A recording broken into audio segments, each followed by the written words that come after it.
আমি আপনাদের একটা ছোট্ট কোটেশন বলি।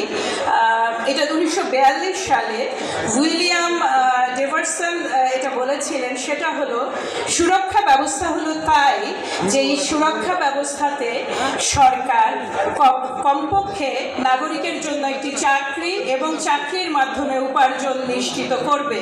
কিন্তু যদি চাকরি নিশ্চিত না করতে পারে তাহলে তাদের আয় নিশ্চিত করবে। এই আয় অর্থ হচ্ছে প্রণোদনা। প্রণোদনা কতদিন দেওয়া সম্ভব? বাংলাদেশের মতো দেশে প্রণোদনার জন্য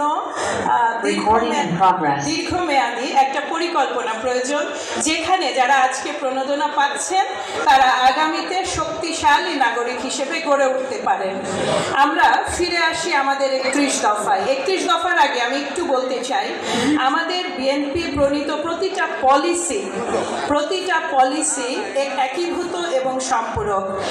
আমরা যদি শহীদ প্রেসিডেন্ট জিয়াউর রহমানের 19 দফার দিকে তাকাই, তাহলে দফা 3 নিজেদের আত্মনির্ভরশীল করা, দফা 6 দেশকে খাদ্যে স্বয়ংসম্পূর্ণ করা, দফা